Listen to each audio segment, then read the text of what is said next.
quay video mấy máy lên xe đây.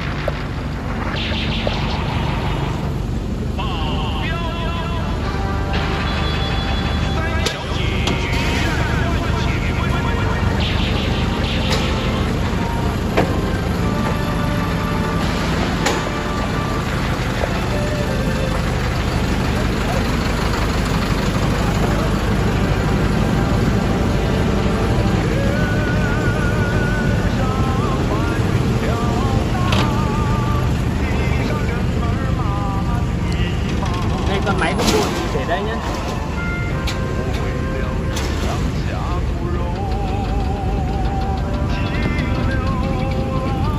Thùng đồ.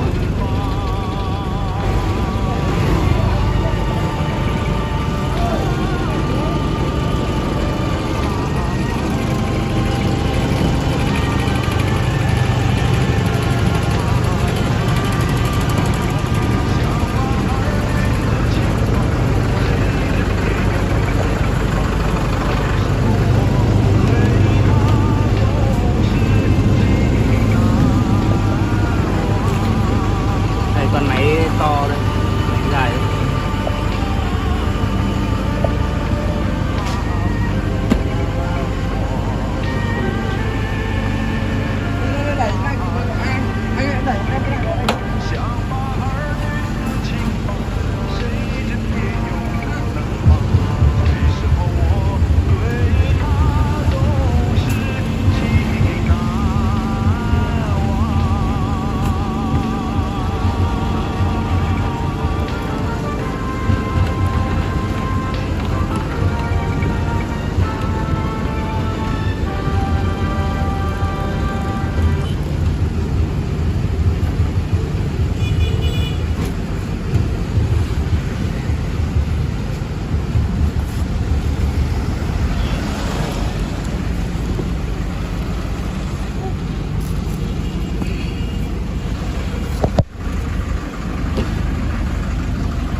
Mặt bàn để đây nhé.